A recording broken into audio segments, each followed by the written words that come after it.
Tycoons. They're everywhere, from mining to soccer to whatever the hell this is. There's no denying they're one of the most popular game modes in Fortnite. But how do you make them? Well, in this video, I'm going to show you. We did a video on them almost a year ago now, so I think it's time that we make an updated version where I'm going to be teaching you how to code a Tycoon system from the ground up. Because of this, I'm going to be splitting this series into multiple parts. This is going to be part 1, and it's covering how to make custom resources. But before we get into the tutorial, I want to take a moment and tell you about the Creator Success Program. You know, becoming a successful Fortnite map creator takes time. Well, what if I told you there's actually a shortcut? That's exactly what the Creator Success Program is. It's a complete package that gives you everything you need to build next level maps faster and smarter than ever before. No more struggling with tricky mechanics or endless debugging. With its powerful tools, expert support, and step-by-step guides, it helps you turn your ideas into reality while saving you time and money in the process. We've already helped over 200 creators level up their maps, so what are you waiting for? Click the first link in the description below and start making better maps today.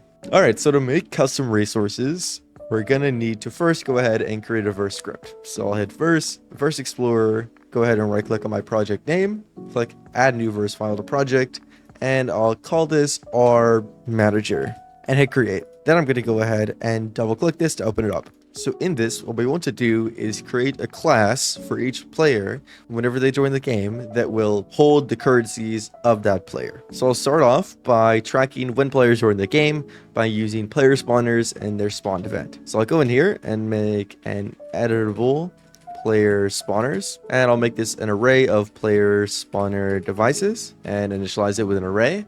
Now to get when players actually spawn on our spawners, I'll say for every single PS for player spawners, in player spawners get ps dot spawned event dot subscribe, and I'll subscribe to a function called on spawned. Now I'll go down here and create that function on spawned. I'll receive an agent, and I don't need to return anything here. So in this, I'm going to put a block for now because we now need to go ahead and create the player map, which is going to be a map that allows us to connect a player to a class, or where the class is just going to be all of the different data that we have for the currencies, and the player is going to correspond to it so that we can access the currencies for the player at any point. So I'll create a var called player currency map, and to create a map we'll put these brackets. Inside of this is where we're going to put our key, which in this case is going to be a player, and then afterward we put what this is going to lead to,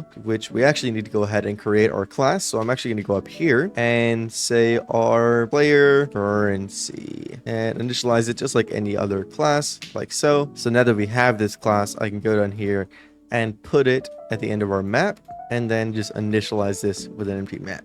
So now we have a map where a player is going to be connected to a player currency. So now we need to initialize the player in this map.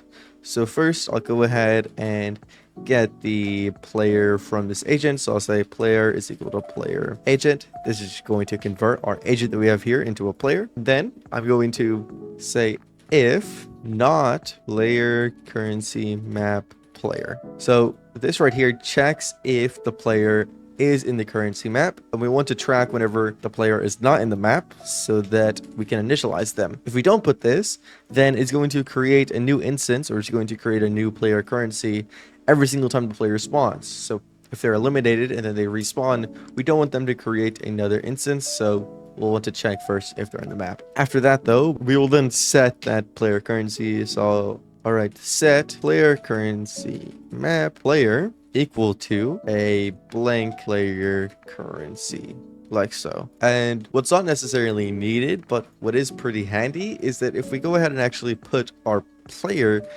in this class, so that if we go ahead and send it the player that we're creating for it, that way whenever we're doing things inside of this class and we have different functions, we just have easy direct access to our player without needing to resend it to those functions every time. Now that the player is initialized, I'm going to go ahead and get this new player currency class. So I'll say PC for a player currency is equal to our player currency map for our player. So this is how we're going to access this player currency that corresponds with our player. And now that we have this, we can go ahead and call any functions inside of it, but currently we don't have any. We actually have nothing inside of it besides the player. So before we do any of that, let's go ahead and add some stuff into this class that we can do for a player. So I'll create an initialize function like so.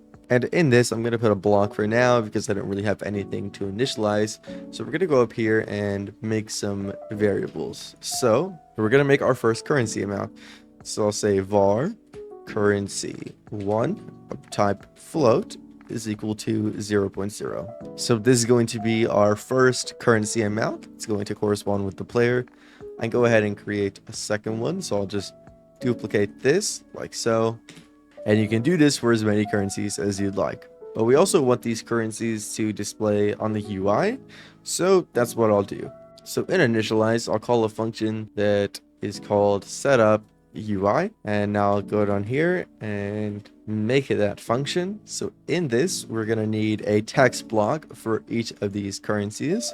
So I'm going to say var currency. Actually, it doesn't even need to be a var. So I'll just write currency 1 text block of type text block alike so. Then duplicate this and change the number. In this, we can also specify some different settings. So if we go into text block, we have different things like the shadow color, shadow offset, shadow opacity. If we go into text base, we also have the text color, text opacity, justification, all of that. So I'm going to say my text color is white. My shadow opacity is 1.0. Text shadow color is black. Here we're going to get an error. That's because it says text color is not instance. So if I go back, it's called the default text color. All right, so I'll just replace it with that. Default text color, the default shadow opacity, and the default, I think it's default shadow color. Yep, there we go. And you might get an error when you do this, and that's because you need to include verse.org/named colors, or you can get this extension that's called Verse Auto Imports, and it'll automatically do that for you. I'm actually just going to go ahead and copy all of this. If let's say you want different colors, you could change that here. So for the text 2, you could say the text color is green for like a money resource or something. But we're not done yet, so I'm going to go ahead and also create a currency 1 image block, which is a texture block like so. And in the texture block, we're going to need to initialize this with a default image, which is going to be a texture file. So you'll want to go and create your own texture file and import it into your game that you'll use for a background for the currency. So I went ahead and created one, which I'll go ahead and drag into my game. And I'll grab a second one as well. So in this, my textures are not power of 2. So I'm just going to hit right click and write conform texture. Same with this. It's going to make them a little blurry. So it's better to actually just make sure that you export in a power of 2 whenever you create them. But I'm not going to worry about it here. What I am going to worry about is changing the texture group to UI and saving it. And doing the same on my other one. You want to do this for any of the textures that you're placing on the UI so that they're higher quality. The way I created these is simply using Photopea. It's like an online version of Photoshop. And then I found these icons on Google. Now that we have these though, we can reference them. So for my first currency image, I'm going to write this money UI new. And then I'll duplicate this. And for my second image block, I'll call this the carrot UI. So these are just going to be the exact names of the textures in your content browser. If you have them in a folder, then it's going to be folder name dot the texture name. And you also are not allowed to have textures that are referenced in Verse more than one folder deep. So let's say you have 3 folders that are inside of each other, and then you have your texture. It's not going to work if you're trying to reference that in Verse. Anyway, now that we have this UI set up, we can go ahead and actually add them to the UI. But before we do that, I'm going to minimize this and create a user interface, widget blueprint, user widget. And this one I'm going to use to visualize the UI that I'm going to create. So I'll call this our currency UI. It doesn't matter what you call it. Then I'll open it up. In this, I'm going to drag a canvas panel onto the screen and then start off with one of my images. I want it to display down here in the bottom left, so I'll change my anchors to the bottom left. Then I'm going to scale this up a little bit and select my money UI new so I know what to put for the sizes. Then I'll go ahead and scale it up and position it where I want it to be. So it looks like negative 500-ish, and then maybe for 90, or actually the position X, I'll go negative 60, maybe negative 50 or negative 90. You just want to play around with these until you get the perfect position that you'd like. Then I'll go down here and say 500 to 50 or 300. So now that I have this position where I want it to be, I'm going to go ahead and duplicate it, move my next image above it, and then change it to my other image here.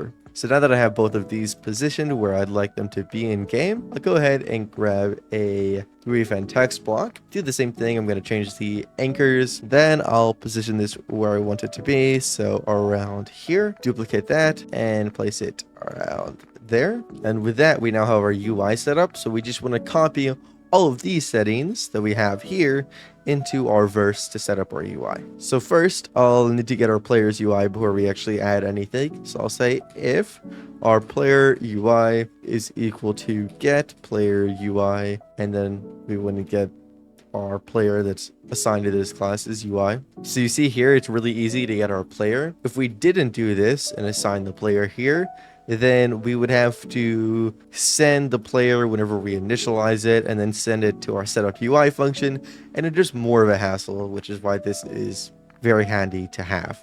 But now that we have this player UI, I'll create a new canvas. So I'll say new canvas of type canvas is equal to a canvas where we need to define canvas slots, and then we can write each of our different canvas slots. This is just the typical syntax for a canvas. What this is considered is a canvas slot. So all of these different settings here, except they're going to have different names in Verse. So first we have our anchors, which is going to be the same.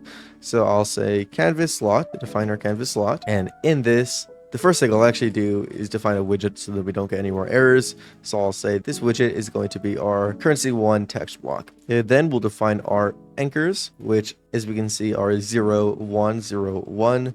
So I will say our anchors is equal to anchors, where the minimum is equal to a vector 2, where the x is 0 and the y is 1. And then the maximum is the exact same thing, so I'll just copy this vector and paste it here. That's our anchors. The next thing we have, if we go to our canvas slot, is going to be our positions and size, which in Verse is called our offsets. So I'll write down offsets, and then I'll check our position x is 104. In Verse, that's going to be our left value, but we need to actually put this inside of a margin. So just like this has anchors, this has a margin. Our position X is going to be left, which in this case is 104, but we also need to be careful because we're doing our currency 1, which is going to be this currency. So here I'll say the position X is 115. So I'll write 115 here, then go back, and the position Y is about negative 370. So I'll write our top value is negative 370. So here the position X and position Y are going to be the left and top, and then the size Y are going to be the right and bottom. So our size X is 165. So I'll say our right is equal to 165. And then finally the bottom is equal to 41.0, which if we go back is 41.0. So that's these offsets done. Next up, we have the alignment, size to content, and Z order. So we'll start with the alignment. So I'll say alignment is equal to, you should assign this a vector 2. In this case, our X and Y are both 0. Then we have our size to content and Z order. So our size to content is equal to false, and our Z order is equal to 0. So that's our first canvas slot completely done. I can now duplicate this, go below it, make sure it is aligned. Here, I'm going to do my currency 2 text block. And if I go back up here, The only difference there should be is going to be the position Y. So I'll look at the difference. This is negative 370. This is, I'll say, negative 490. So I'll just go over here, change this top to negative 490, and everything else should be the same. Now we can do the image blocks. I'm going to copy this again, make sure it's aligned, change it to currency 1 image block. Then I'll go and click on my currency 1 image and find the position.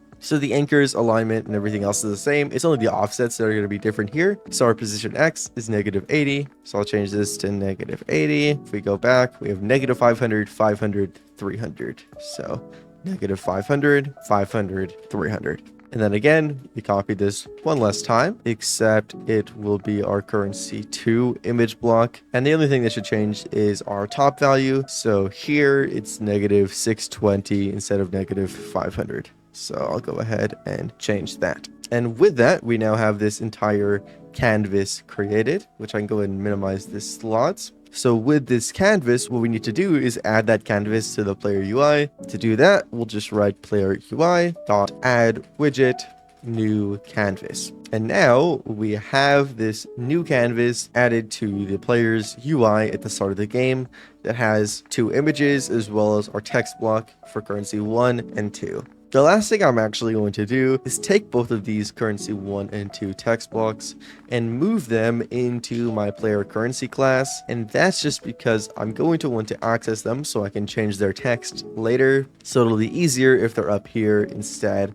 of being created whenever the setup UI function is created. So now that we have the UI on the screen, we need a way to be able to change these currencies for each player. So what I'm going to do is I'm going to make another class. So I'll actually go below this player class. I'll go down here and I'm going to call this my currency adder. And I'll just call this a normal class like so. Because this is going to have editables inside of it, you need to make sure it is concrete. And then in my currency manager device, I'm going to make an array of these. So I'll say currency adders type array. Currency adder is initialized with an array. So now we'll have an array of these. In each of these, I'm going to have an editable activate trigger.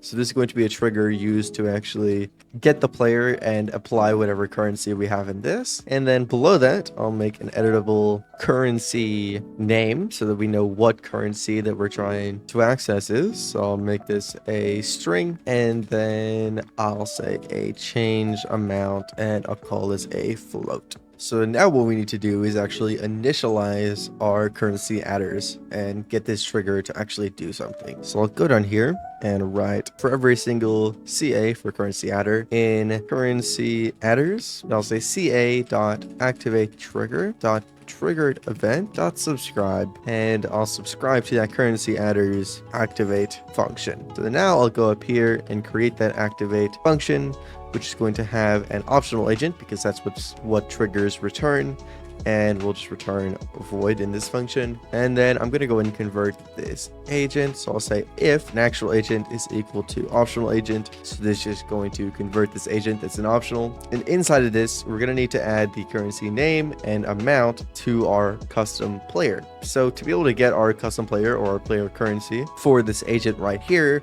we're going to need access to this player currency map. But right now we don't have access to it. The easiest way to do so is going to get access to this currency manager. So I'll write a var currency manager of type currency manager like so. And then this currency manager can be any currency manager. So we need to pass it this specific one. So whenever I initialize all of the different currency adders, I'll set all of their currency managers equal to the main one that is the creative device. So I'll write self because it's trying to reference itself. So now that we actually have the currency manager, which means we can get the player currency map. So I'll say if our PC for player currencies is equal to currency manager dot player currency map, and then we access it for our agent. Our agent can just be used to substitute for a player once it's initialized because they're basically the same thing. Then I'm going to go ahead and collect this currency amount and change amount for this player currency, but we don't have anything that'll actually do that. So I'm going to go up here and I'm going to write a collect currency function. And it's going to return nothing, but we want to take in a currency name of type string and a currency amount of type float so that we can know how much we are collecting. Then I can go down here and write pc.collect currency and collect the currency name, comma, change amount, like so. So now it's going to call this function with whatever this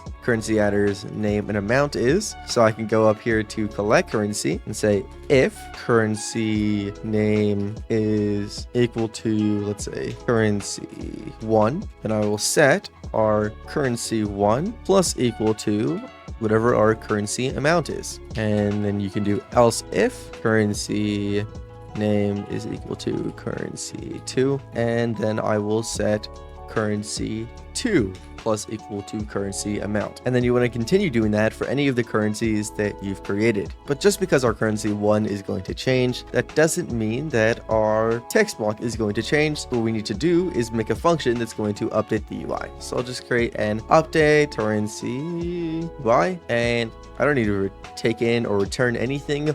All I need to do is write currency1 text block dot set text. Make sure this is capitalized. And then in this, we need a message, which means we are going to need a string to message function. So I'll type in message and press tab.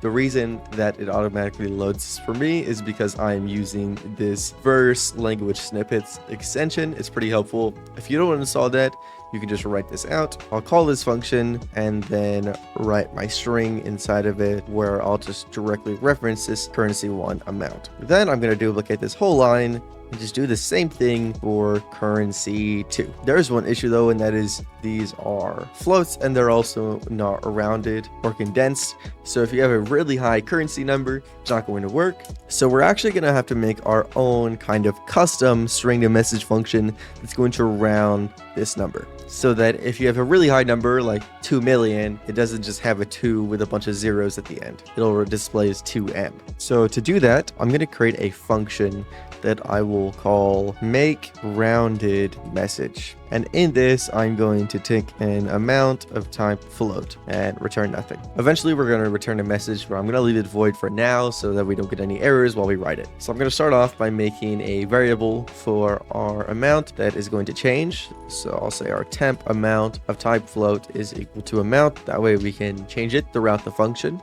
Then I'm going to go ahead and also make a variable for our final suffix of type string, and this is going to be added at the end of our text. This is going to be the, M for million, B for billion that we'll end up adding. And then we also need all of our suffixes, so an array of all of the potential suffixes we can have. So I'll go ahead and write some of them here. I'll leave the first one blank and then write K for 1,000, B for billion, T for trillion, and then maybe QA for quadrillion, and so on. You can add as many as you'd like here for however large currencies you plan to have. Then we need to go ahead and do some math to find out how large this number is, what suffix to use, and how we're going to condense this number down. So I'll write if. We first need to get the magnitude of the function. So I'll write magnitude is equal to the log, so log 10, and then we'll add our temp amount here. And we want to convert this to an integer so that we can remove all the decimal places. Then we'll convert it back to a float because we want it as a float so we can use it later instead of having to deal with the int. So what this is going to return is, let's say if we have the number 2,500 as an amount, then this is going to return 3 point something.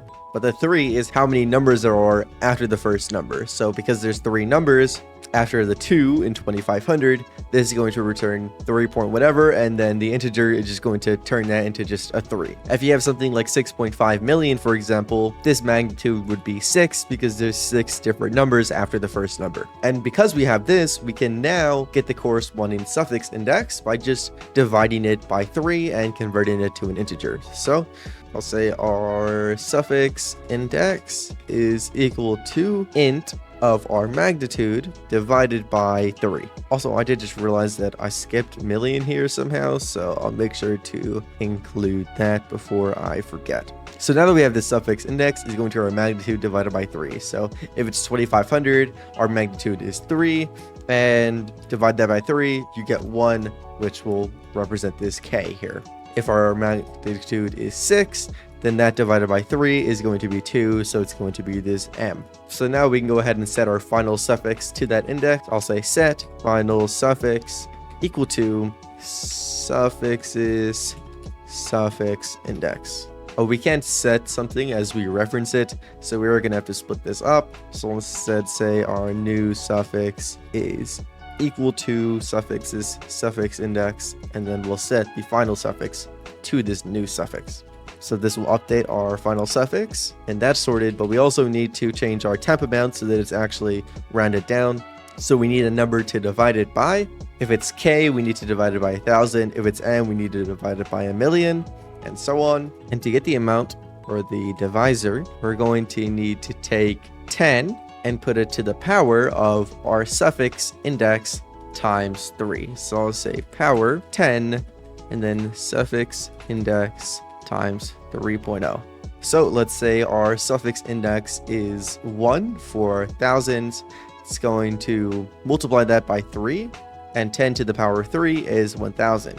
If our suffix index is 2 for million, then it's going to multiply by 3, make it 6. 10 to the power of 6 is 1,000,000, so that our divisor is going to be 1,000,000. Then we just need to say set our temp amount divided equal to our divisor, which is the same way of saying set our temp amount equal to our temp amount divided by the divisor. So now that we have all of that sorted out, we have our final suffix and our new amount. There's one more thing that we need to do, and that is reduce the amount of decimal places at the end of the float. So instead of 2.6000000, it'll just say 2.6 or 2.60. To do that, we're first going to have to convert our temp amount into a float. So I'll say our var amount as string of type string is equal to toString and our temp amount. So that's going to convert our temp amount into a string. Then we need to find where the dot is, or the period. So I'll say our if dot index is equal to amount as string dot find. We're looking for a dot as a character. So this is going to get the index of the dot. Then I'm actually going to go ahead and change this if statement so that I can put more inside of it.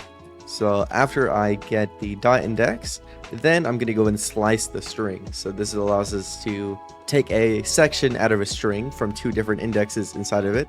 So I'll say our final string is equal to our amount as string dot slice from 0, which is going to be the very first letter or the very first number, to our dot index plus however many decimal places we want to round to. So let's say if we want to display as 2.5k, we would put a 1 here. If we wanted to display as 2.53k, we would put a 2 here, and so on. I'll leave a 2 for now. Then finally, I'm going to return string to message, and for the string, I'm going to put my final string. Now we can go back up here and return a message. And we're still going to get an error here because if this if statement or this if statement fails, we're not returning anything. So I'll just say return string to message, and I'll just put the word fail here so we know what happens if this does fail. And just like that, we now have this make rounded message that is going to automatically round any functions or any amount that we put into it and return it as a message. So I'll go down here and just replace this string to message function, and instead of calling it with a string, I'll just directly send the currency amounts. But now that we have this update currency UI function, we actually need to call it, and I'm just going to call it every single time that this collect currency is called so that it'll update the UI. Now there's one more thing I want to do, and that is duplicate this entire function for whenever the currency is negative and it is being spent. So I'm going to change the word. I'm going to change the name of this to spend currency. And instead of just adding it to the currency here, I'm going to say if currency 1 is greater than or equal to the currency amount, then I will set it plus equal to the currency amount. Same thing down here. So I'm just going to duplicate that, except I'll change this to currency 2 and make sure that this is underneath it. Now I'll just go down here to this currency adder. And before I do this, I'll say if the change amount is less than 0, then I will, instead of collecting currency, I will spend the currency, and then I'll write else and collect the currency. But there's one more thing that we need to do, and that is if we're spending a currency and we're putting a negative number in this change amount, then we need a way to know if it successfully spends or not, so that we can make things like shops and what else. So what I'll do is go up here to this spend currency function here and have it return a logic variable, which is going to be a true or a false. I'll go down here and say return false, just so that it'll always return something, but hopefully it will never get to this point. And instead, I'll go down here and say return true, else return false, so that if the currency amount is enough and they have enough to spend it, it'll spend it and return true. And if not, it'll return false. Same thing over here. I will go underneath and write return true. And if the player doesn't have enough, then I will return false. And then there is one issue, is that if we're returning early, then this line of code is never going to be called after it's updated. So I'm going to copy this and just paste it after it returns true. We don't need to do it if it returns false because the currency isn't actually changing, so there's no point to update it. And now that we have this returning whether or not this purchase is successful, we can go down here and say is successful, assign it equal to this spend currency, and then have it do something else. So I'm actually just going to go ahead and make another trigger that is called the successful spend trigger, like so. So this is just going to be a trigger that activates whenever this is successfully spent. So I'll go down here and trigger it for the agent, but I only want to do so if the spend is successful, like so. So now that we have all of this done, the very last thing that we need to do is call this initialize function. So I'll go down here, and after the player is spawned, I'll write pc.initialize, like so. Back in UEFN, I'll close out of all of this UI stuff. Then I will build verse code and place down this currency manager. Then in this, first I'll go and select all of my players' spawners, like so, and then add any of the currency adders I'd like. So for the first one, I will go ahead and get a trigger for it and drag it down. I'm going to rename this to, let's say, add currency 1. I will go ahead and assign this. I will write currency 1. Make sure that whatever you write here is the exact same as what you wrote right up here. If you have any difference, then this is not going to work. Then though, I can go ahead and add the change amount to, like, let's say 5, or test out the rounding function, I'll write 2500, or actually 2575. Then I'm going to add another where I'll duplicate this trigger, and inside of the second one, I am going to copy the first one, but I'll select a different trigger, and I will select currency 2, and I'll set a number like 6.7 billion or something along those lines. And then I'm going to do one more where I'll add another. Go ahead and duplicate this 2 more times, but I'll say spend currency 1, and then I'll add a successful spend currency 1 trigger. So I'll go in here, add this as an activate trigger. This is a successful spend trigger. Change the currency name to currency 1, and then I'll say negative 5,000. And then I'll, let's say, get an item granter device that's going to give me a assault rifle, and I'll set it to grant whenever this trigger is triggered. So whenever I spend that amount of resource, it'll give me an assault rifle. So it'll be a nice little shop setup. And with that, we now have all of this set up. So I'll go ahead and launch a session. All right, so now in game, we have our resource UI.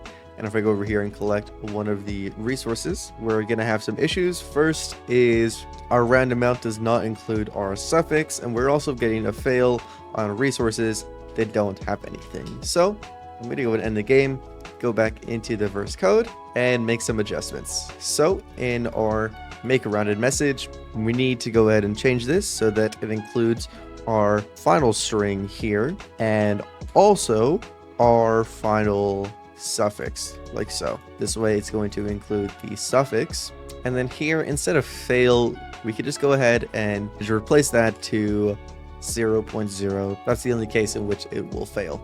So now if I go back, build verse code, and push verse changes, so now in game if I go ahead and collect some resource 1, you'll see it says 2.5k, and if I go ahead and try to spend this, works, which is not what we want. So I'm actually going to end game and go ahead and try to fix that. The issue is if we go up here and see where we're checking the currency amount and spend, we know this currency amount is actually a negative.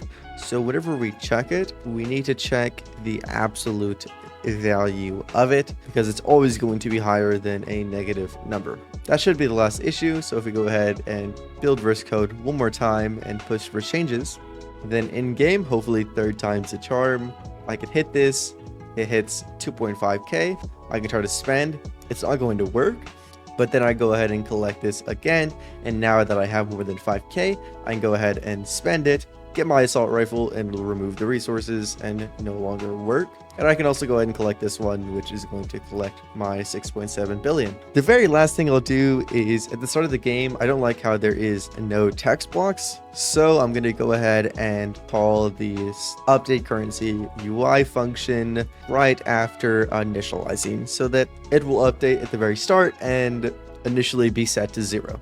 And with that, you now know how to create custom resources using Verse and UEFN. Make sure to subscribe so you don't miss out on part 2, where we're either going to go over how to make purchasable buttons, or we're going to do a part 2 on currencies specifically, where I show you how to make this more dynamic by making custom currencies with arrays, and also how to make these currencies safe. Also, don't forget to check out the Creator Success Program in the description below. As always, thank you for watching, and I'll see you guys in the next one.